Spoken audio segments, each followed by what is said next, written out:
Si no se ponen de acuerdo los médicos, si no se ponen de acuerdo el ministerio, pues ¿quién es el interesado? El paciente. Y es que el paciente es el ciudadano que paga impuestos y que tiene derecho a pedir, a exigir, y así como tiene la obligación de pagar, también tiene la posibilidad de exigir. O sea, y así tengo muchos, porque, digamos, vuelvo a insistir, no le puede dejar la educación de los médicos y los pacientes solo a la industria. Pero yo sé que el ministerio tampoco lo va a hacer. Entonces, de alguna forma nos hemos dado en la briega para poder capacitar a más médicos y más pacientes. Y lo digo y no es mentiras. Muchas veces los pacientes que son líderes, no digo que cualquier paciente, están mucho más capacitados que un médico normal en un hospital en estos temas.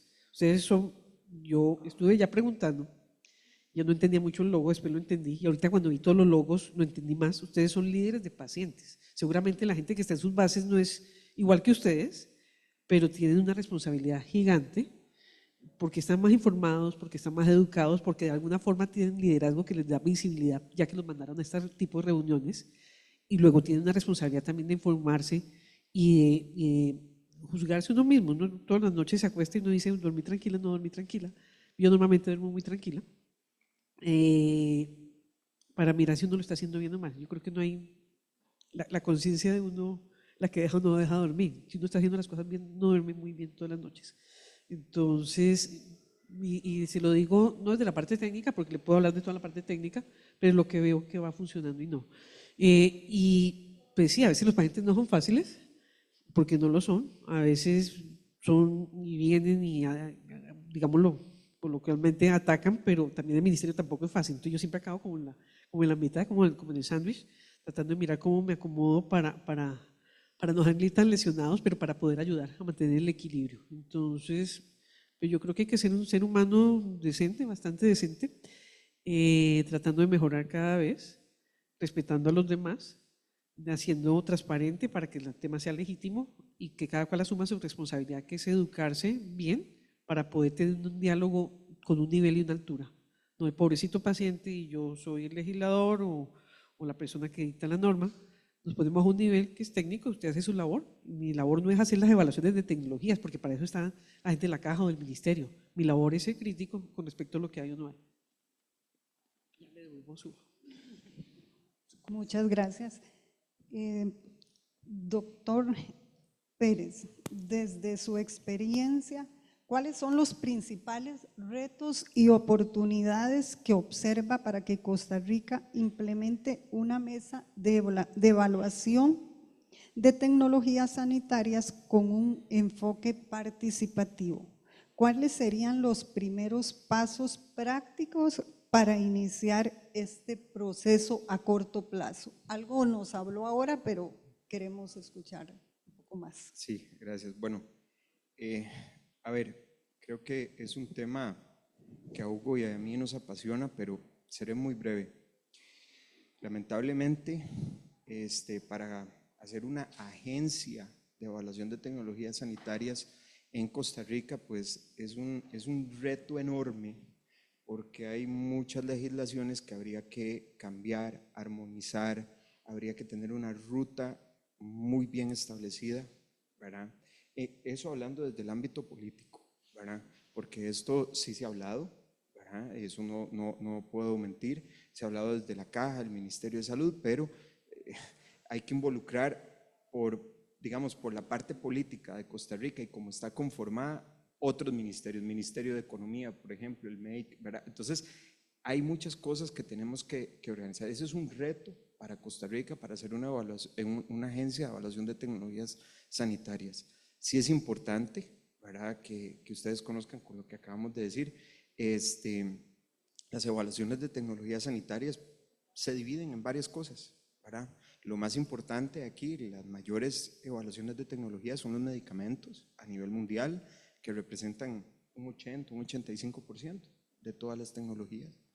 Entonces, la visión de la caja, ¿verdad?, que nos ha tocado y que yo presenté aquí, pues es como hacerlo en forma tripartita, ¿verdad? Y comenzar a hacer medicamentos primero. Y que este mecanismo de medicamentos, cuando ya se logre solventar, pueda ser la palanca para implementos biomédicos y otras tecnologías sanitarias. Y esto pues es una necesidad para todos, ¿verdad? ¿Cómo incorporar los pacientes a un corto plazo? Bueno, gracias a Dios para medicamentos, creo que la caja lo va a lograr prontamente, ¿verdad? Y para los otros mecanismos sí habría que tener un poco más de espacio, ¿verdad? Pero a corto plazo es lo que nosotros hemos presentado acá. Muchas gracias.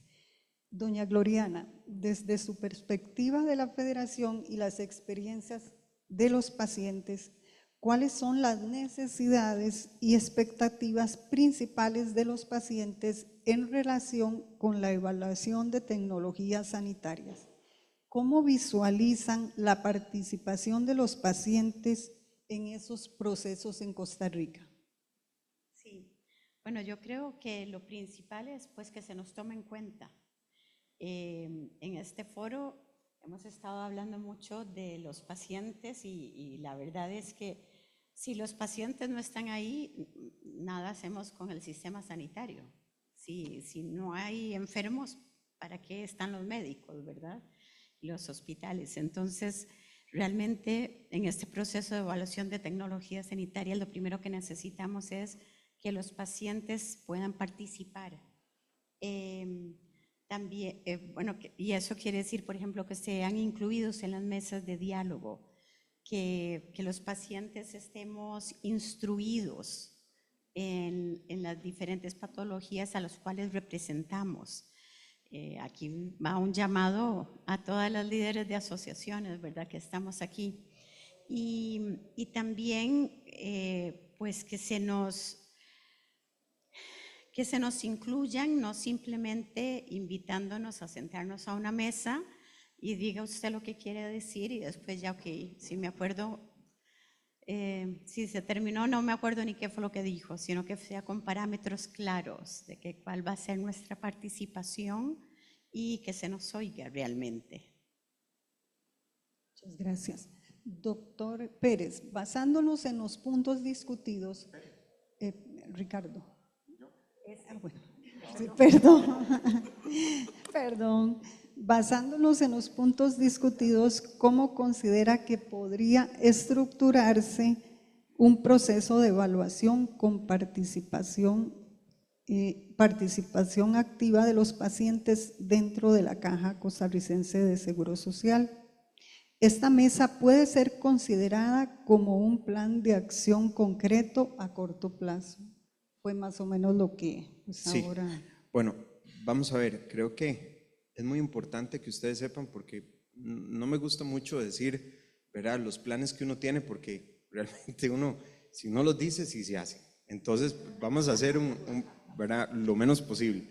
Pero, bueno, esto es un proceso que ya se está llevando a cabo, ya casi tenemos el 100%, es a corto plazo, los pacientes van a tener voz y voto en esta situación. Y la palabra voto, porque es muy importante, ustedes pueden tener voz, pero si no son también parte de tomar la decisión en representación social, ¿verdad?, no creo que sea algo bueno, ¿verdad? Entonces creo que esto le da legitimidad, ¿verdad?, y transparencia al proceso que nosotros estamos planteando en Costa Rica. Entonces creo muy importante, por supuesto, que ustedes van a tener un marco, ¿verdad?, de regulación en esta mesa donde se van a sentar y como le digo al doctor Marín, arranquemos, luego podemos ir mejorando en el tiempo estas cosas, porque estas cosas no quedan en piedra, ¿verdad? Entonces, una parte que quiero decirles, ¿verdad?, sin soplarles más, es que la dirección va a llevar una parte de las dimensiones, pero ustedes van a ser responsables de su dimensión. Esa responsabilidad es la participación social que ustedes van a tener. Esa es la voz y el voto que ustedes van a tener, porque va a quedar plasmado ante un documento que no solo es oficial ante la Caja, sino que va a ser publicable por cumplir con todos los requisitos a nivel internacional. Entonces, ¿sí van a ser escuchados? Claro. ¿Van a formar parte? Sí, eso es yo creo que es lo más importante, no solo para ustedes, sino para todos los actores, ¿verdad?, porque nos vamos a poder poner por primera vez de acuerdo en algo tan importante. Hay una frase de un paciente que dice, nada para mí sin mí. Entonces creo que es muy aplicable en este momento. Nosotros los pacientes queremos estar acá, con voz y voto también. Doctor Jorge García, ¿qué recomendaciones específicas podría ofrecer a las autoridades costarricenses para implementar esta mesa de evaluación, evitando los obstáculos comunes como falta de representatividad efectiva de los pacientes y el riesgo de que el proceso se vuelva demasiado rígido y complejo?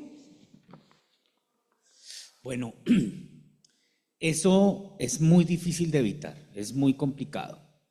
¿De qué depende? Yo creo que la sugerencia, y escuchando al doctor Pérez, que celebro mucho esta idea de por lo menos ya avanzar en ese primer paso, creo que es una ganancia enorme. Tal vez sí, y siento un poco de lo que dice la doctora Adriana, es necesario de pronto dejar muy formalizado el proceso de participación para que eso tenga validez, porque es que, vuelvo y digo, somos invitados, pero tiene que por lo menos tener un acta que permita cumplir con los desafíos y poderle hacer un seguimiento, porque si no se queda en una reunión de amigos, el refrigerio y toda la discusión, y al final de cuentas creo que no quedaría como incluido. Ya el doctor Pérez creo que lo acaba de mencionar, ya la metodología ya por lo menos la tienen en la cabeza, la idea es poderla plasmar y que tal vez a través, como en Colombia, a través de una resolución, pueda ser una mesa institucionalizada que sea el primer paso, porque estoy de acuerdo con el doctor Pérez que crear una agencia, un instituto, eso cuesta mucho tiempo, experiencia, conocimiento. La doctora Roballo lo expuso en su presentación, recursos económicos que tal vez eso tiene que ir a Ministerio de Hacienda y demás, pero para que esto no fracase hay dos puntos esenciales. Uno, el compromiso por parte del Ministerio, Clara, establecer unas metodologías. Dos, tres, generar un calendario de actividades y donde queden específicas las tareas. Y ojo, la tarea es de parte y parte, que si se hace y se pide un documento argumentando, pues llevemos la tarea para que eso avance. Y lo cuarto y último es hacer una observación, tal vez con entidades que acompañen este proceso de la participación. ¿Sí? He escuchado esta mañana al defensor del pueblo, de los habitantes. Bueno, en Colombia lo decimos defensor del pueblo. Creo que ellos pueden ser unos garantes importantes para que los procesos sean, digamos, evidentes de participación. Doctora Roballo, más allá de una estructura formal de la participación de los pacientes, ¿qué se puede garantizar para que tengan acceso a información y formación necesarios para que sus aportes sean efectivos en la evaluación de tecnologías? ¿Qué tipo de recursos o herramientas pueden ser útiles para empoderar a los pacientes en este proceso?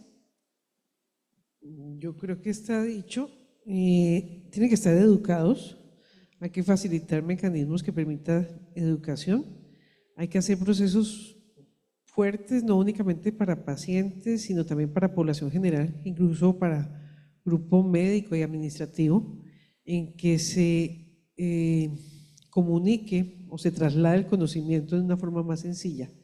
A veces los documentos son muy elevados, no los entiende sino el que los escribió, entonces hay que hacer un proceso de transferencia de conocimiento que involucra unas habilidades de comunicación muy fuertes, y comunicar en salud es difícil, de lo difícil que hay. Educar es difícil, comunicar en salud es más difícil, porque uno dice una cosa y se entiende otra cosa. Entonces, ese pedazo. Lo del método, sí, pero yo me puedo imaginar un marco, que todo el mundo sepa cuáles son las reglas claras, estamos de acuerdo, pero puede ser tan complejo como un manual de 500 páginas, pero puede ser tan fácil como un protocolo de 2 o 3 páginas. Pero, digamos, todo es posible. Yo hablaba ahorita con la presidenta de la federación Yo cuando llegué al instituto hace 6 años tenía media persona para estos temas de participación. Media persona quiere decir que la mitad del tiempo hacía comunicación y la otra mitad del tiempo hacía participación. Cuando yo llegué dije, esto es muy importante porque yo tengo la investigación cuantitativa, tengo las revisiones sistemáticas, las bases de datos, pero lo que no está publicado, lo que no está escrito, lo que el legislador o el funcionario del ministerio o de las aseguradoras o los pacientes no se han puesto a escribir, nadie lo sabe. Y para mí el valor de la investigación cualitativa y de la participación, que de otra forma no la conseguiría, es muy importante. Y en este momento tenemos 3 personas y media, 4, y voy por otras 2. O sea, ese grupo de participación, métodos cualitativos y participación social va a quedar por lo menos de 5 o 6 personas el año entrante. O sea, tiene un valor importante y de pronto, también lo hablábamos, yo creo que esto ha ido creciendo, esto no fue de un día para otro, no ha sido así. Hay agencias y grupos que no lo tienen todavía. Lo otro, la participación tampoco funciona perfecto en Colombia todavía, seguimos aprendiendo y estamos mirando cómo lo hacemos mejor. Y lo otro, tampoco es necesario 100% tener una agencia. Hay grupos en los ministerios de salud que funcionan muy bien o en las cajas que presentan la parte de la provisión. Hay diferentes arreglos, o sea, ser normativo y decir es que ustedes tienen que tener tal cosa. No, cada país mira cuál es su realidad, cuáles son sus posibilidades y cuáles son sus arreglos institucionales y orgánicos para que la cosa funcione. Desde que funcione, pues miren a ver dónde lo ponen, pero que cumplan unas funciones que les dé transparencia, que les permita a los pacientes tener mejores resultados en salud, pero también que el otro lado, que son los de Hacienda o Finanzas, digan, pues podemos pagar. O lo otro, si el acuerdo social dice que nos vamos a gastar el 50% del PIB en salud, pues es otra cosa. Pero entonces, ¿dónde quedan la educación, la recreación, la cultura y las otras áreas de la economía? Entonces, hay que ser racionales en todo eso. Adicionalmente, les diría que los pacientes tienen que estar, aparte de estudiados, muy, muy bien informados de la realidad del país y la realidad pues, del mundo siempre. Muchas gracias. Doña Gloriana, desde su participación, ¿cómo podrían los pacientes contribuir efectivamente en una mesa de evaluación en Costa Rica? ¿Qué compromiso considera que deben asumir tanto el sector público como los pacientes para asegurar la sostenibilidad y espacio? Bueno, yo creo que no solo en Costa Rica, sino realmente en cualquier país y con cualquier enfermedad, la participación de los pacientes, como ya lo dije, es muy importante. No es solo como la historia personal o la historia de los pacientes en nuestra enfermedad, sino de todas las demás. Por ejemplo, bueno, yo soy paciente de esclerosis múltiple y participo de la Asociación Costarricense de Esclerosis Múltiple. En este momento, en la asociación tenemos un proyecto que es de estilo de adherencia terapéutica de la esclerosis. Yo creo que realmente cuando podamos publicar este estudio, que como les digo, estamos encaminados en eso, nos están ayudando entes de afuera, la Universidad de Costa Rica sobre todo. Va a ser un estudio en el que sabemos que los pacientes de esclerosis son más o menos 600 en el país, nosotros tenemos a 350 con nosotros y vamos a estar hablando vamos a tener datos sobre tratamiento integral, vamos a tener datos sobre estilo de vida, nutrición, psicología, terapias físicas, el comportamiento familiar, el apoyo. Bueno, este es un ejemplo, por ejemplo, en que una asociación de pacientes, en que los pacientes podemos venir a una mesa redonda, podemos venir a hablar con las autoridades, con los pagadores, con otros miembros y tenemos algo importante con lo cual podemos contribuir.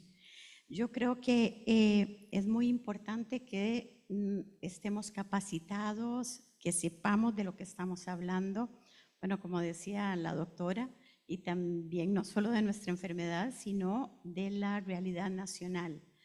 Y bueno, eso es lo que estamos haciendo. Yo creo que todos los líderes de pacientes que estamos aquí, de las diferentes enfermedades, una de las cosas que estamos muy conscientes es que si queremos que se nos incluya en una mesa de discusión, tenemos que tener realmente algo que valga la pena oír. Si no tenemos nada que decir, nos invitan la primera vez y la segunda, no. Entonces, nosotros estamos muy conscientes de eso, que tenemos una responsabilidad con los pacientes que representamos a educarnos, a tener algo que aportar, porque si no, una evaluación de tecnología sanitaria no se va a llevar a cabo. Si me lo permites, quería solamente acotar algo que me pareció muy importante lo que acabas de mencionar.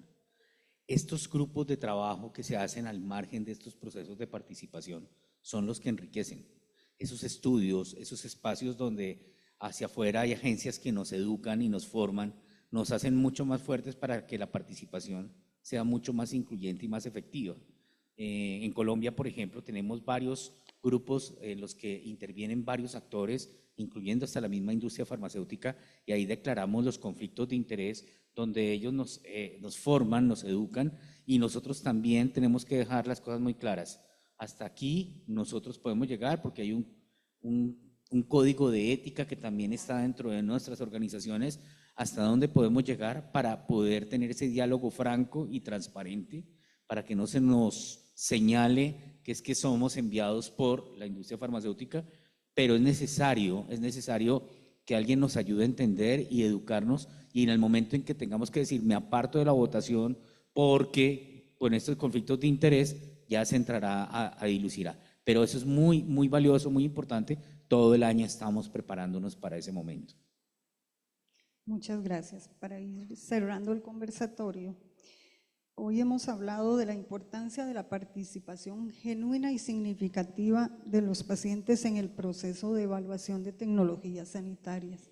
Es importante tener representantes expertos de nuestra región, de América Latina, y el valor de un enfoque colaborativo entre todos los sectores, como han mencionado acá. Aprovecho este momento para hacerle una pregunta que nos acaban de enviar a la doctora Roballo. En Colombia, la implementación de tecnologías sanitarias es una agencia independiente. En Costa Rica quieren la evaluación en la Caja Costarricense de Seguro Social, que es también el pagador. En este caso no existe un conflicto. ¿Qué recomendaciones podría darnos como país para que esto sea efectivo y transparente? Algo mencionó ya el doctor. Pues de alguna forma los que conocen estos temas pretenden que los entes, llámese agencia, instituto, como se llame, sean imparciales y que pues que no estén casados con nadie, que sean un poco cómodos e incómodos al tiempo para todo el mundo. Como les digo, el arreglo institucional de cada país se determina.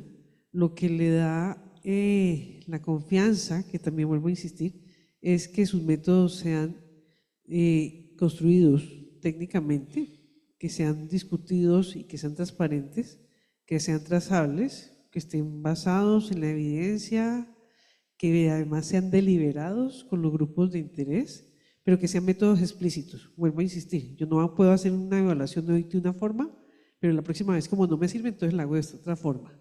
Y esta vez invito a pero como la vez pasada se portó mal y no me ayudó, entonces la próxima vez no lo invito. Tiene que ser muy explícito, tiene que ser claro, no como una receta de cocina, pero que la gente sepa qué esperar. O sea, que no, a ver, esta vez con qué me van a salir, no. O sea, yo tengo que saber a qué voy y qué tengo que esperar y qué puedo dar y qué puedo exigir. Entonces yo diría transparencia, y la transparencia en qué va, en los métodos, y obviamente que los métodos se sigan, porque si el papel está ahí pero no se hace, pues me da igual que esté escrito que no esté escrito.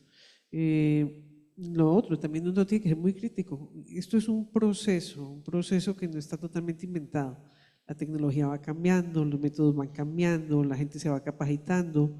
Ahora tenemos el reto de la inteligencia artificial, pero todavía, no sé si es afortunada o desafortunadamente, todavía alucina mucho y no es tan precisa. Entonces hay cosas que se pueden acelerar, cosas que no, pero hay que ser explícito en todo para que haya confianza y no se pierda esa confianza y para que se pueda seguir avanzando. Yo creo que es eso. Muchas gracias. Mi insistencia con el doctor Pérez, bueno, ya lo ha dicho anteriormente, pero podemos contar con un compromiso para seguir con acá. Podemos contar con su compromiso para seguir liderando esta iniciativa de establecer una mesa de evaluación de tecnologías sanitarias con inclusión de representantes de pacientes, ya que la federación tiene diferentes patologías. La respuesta corta es sí, ¿verdad? Okay. Y la respuesta bonita es, por supuesto, va a haber un representante pues, de todas las ONG. Eso no significa que esa representante no se pueda hacer acompañar de aquel ya líder o líder de esa ONG que representa los pacientes para esa tecnología que vamos a evaluar, ¿verdad? Siempre creo que hay un espacio, ¿verdad? Que se les puede acceder dentro de este grupo, ¿verdad? Siempre con sus limitaciones y toda esta cuestión, ¿verdad? Ellos no van a poder, digamos, acompañar, sí, pero no votar, van a tener voz, pero no voto. Y la que sí es la representante, pero ¿qué les quiero decir? Que todos van a poder participar, al igual que los especialistas y otros grupos más. Bueno, pues desde la federación estaremos atentos a que se lleve a cabo. Para el doctor García, ¿cómo hacen para que los políticos entiendan y apoyen estas estrategias más allá de los intereses políticos? Bueno, esto es algo que tal vez para el tema político es muy ajeno. Tal vez para ellos este tema de evaluación de tecnologías no es como dentro de, ni siquiera creo que lo tengan en cuenta dentro de sus agendas. Solamente es que ni siquiera desde el punto de vista a veces desde el Ministerio de Salud es tan priorizable. Y ahí es donde es necesario que la participación sea activa y sobre todo que pueda, por ejemplo, en Colombia tenemos la capacidad, los pacientes, sociedades médicas, de postular una tecnología para que sea incluida y sea pagada dentro del plan de beneficios. Y eso es una posibilidad de participación. Si yo tengo una tecnología y conozco una tecnología que hoy no se está pagando con los recursos del sistema y yo puedo proponer que esa tecnología sea evaluada, sea tenida en cuenta, porque hay resultados que demuestran que hay muy buena efectividad en los pacientes. Ahí entra el ministerio, en el caso de Colombia, la postula y el Ministerio de Salud definirá si la tiene que evaluar y si es pagada o no con recursos del sistema. Previo, obviamente, a que el INVIMA, que es nuestra agencia de medicamentos y de alimentos en Colombia, dé el aval para que pueda ser incluida en nuestro país, para que pueda ser estudiada, ya se estudia, ya se evalúa y ya será pertinencia del ministerio a través del Instituto de Evaluación de Tecnologías el que se pueda pagar o no se pueda pagar. Pero hay que hacer todo ese trámite, eso es un proceso bastante tedioso. Creo que en el tema de política pública es necesario llevarlo a la discusión también con los legisladores, porque ellos tienen la responsabilidad de tener en cuenta que debe ser incluido y con qué se pagan los recursos del sistema de salud. Ok, para ir cerrando, vamos a escuchar al doctor Pérez que nos tiene algo que… Sí, don Jorge, lo que usted acaba de decir es fundamental. Yo tengo una palabra. ¿Cómo le demuestro yo a un político? Perdón. ¿Cómo un político se da cuenta? Demostrando. Yo creo que si nosotros le demostramos a ellos que las cosas visionarias de innovación que un país puede hacer con grupos pequeños, ¿verdad? Y que se pueden masificar, creo que eso es bueno y así nacen todas las políticas públicas, ¿verdad? Creo que nosotros en Costa Rica vamos a tener algo muy bueno y vamos a poder demostrar, y creo que, y esa es mi fe, que el mecanismo de nosotros se pueda trascender para poder tener, como ustedes, una agencia de evaluación de tecnologías sanitarias con múltiples representantes. Pero yo diría que la palabra es demostrando, ¿verdad? Y que eso es lo que quiero que ellos vean también. Perdón, yo hago un comentario al respecto. Gracias, doctor Pérez. Por ejemplo, en Colombia ahora hay una legisladora, una senadora, que se acaba de firmar una ley que es el Plan Ampliado de Inmunización para el tema de vacunas. Y aquí es muy interesante porque es desde el espíritu del legislativo, la senadora presenta el proyecto de ley, se debate en el Congreso, sale aprobada la ley y ahora viene la parte más dura y rígida, y es el tema de la reglamentación, y eso lo tiene que hacer el Ministerio de Salud. Entonces, si se dan cuenta, esto no es de un solo actor, esto es una responsabilidad de muchos actores, y la responsabilidad nuestra como sociedad civil organizada y líderes es sensibilizar a todos estos actores para que se conviertan en parte activa del proceso. Porque claro, tenemos la caja, tenemos el ministerio, tenemos la agencia, pero si no logramos sensibilizar al ministerio para que evalúe la tecnología y le llegue al instituto, pues el instituto podrá querer hacerlo de mil maneras, pero si no tiene los recursos, si no tiene una indicación, va a ser muy complicado, ¿o no, doctora? Metieron en esa ley. Nosotros vamos a evaluar el PAI, o sea, el Programa Ampliado de Inmunización. No, yo no hice nada. O sea, la senadora de alguna forma se enteró. Ya, ok, sí habíamos hablado con ella antes, pero no para esta vez. Y nos metieron para evaluar eso, el PAI. Y nosotros estamos presionando para que esas vacunas se amplíen, por ejemplo, para la población más vulnerable, que es la población, por ejemplo, oncológica, hematoncológica, crónicas, porque estamos desprotegidos y nosotros estamos expuestos a un ambiente hospitalario, por ejemplo, con el neumococo, y es necesario tenerla dentro de ese plan ampliado de inmunización y no la tengamos que pagar, sino que lo cubra el sistema de salud. Ese es el diálogo y esa es la experiencia que tenemos que llevar. De verdad les agradecemos por este conversatorio tan robusto, tan enriquecedor para todos. Nos llevamos el compromiso, creo que es un aporte de todos.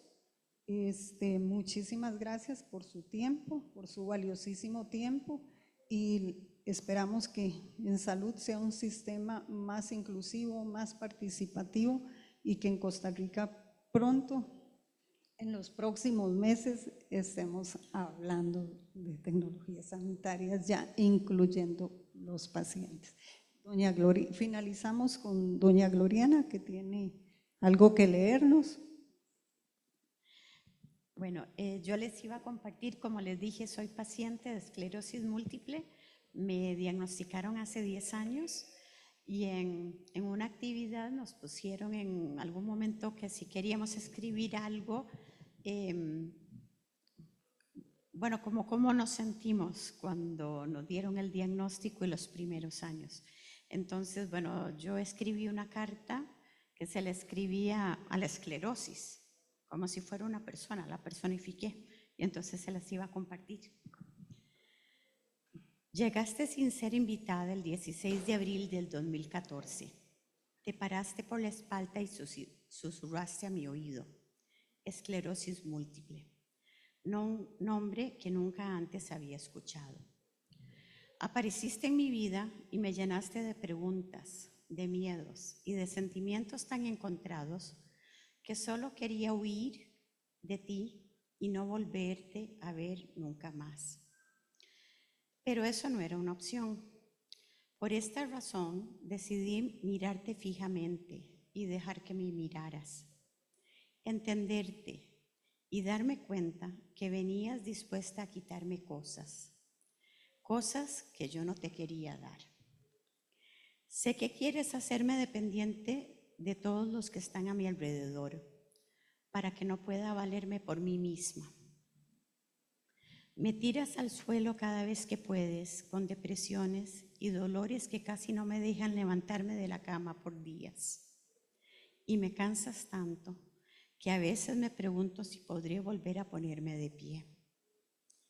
Además, me molesta enormemente que tomes control de mi día a día y que yo no pueda planear y programar mi horario como lo hacía antes de que aparecieras tú.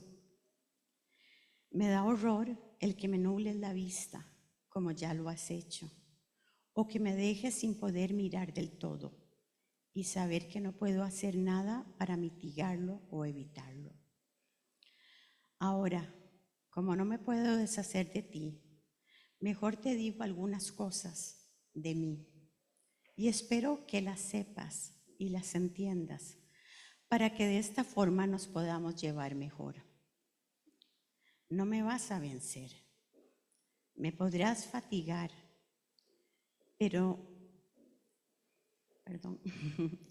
no me vas a vencer, me podrás fatigar, pero no detener. Me podrás paralizar algunas partes de mi cuerpo o completamente, pero no podrás quitarme las ganas de vivir y llevarte mis sueños para el futuro. Podrás lograr que se borren mis recuerdos y todo lo que he aprendido hasta el día de hoy, pero jamás lograrás que se borre la sonrisa de mi cara y el destello de ilusión por vivir que siempre saldrá de mis ojos. Definitivamente no eres bienvenida, y si pudiera, te apartaría de mi vida en un instante, pero como esta no es una opción, tratemos de llevarnos de la mejor manera posible. Y si aprendes de mí y yo de ti, quizás hasta podamos terminar siendo amigas y caminando juntas por este nuevo camino que definitivamente yo no escogí. Muchas gracias.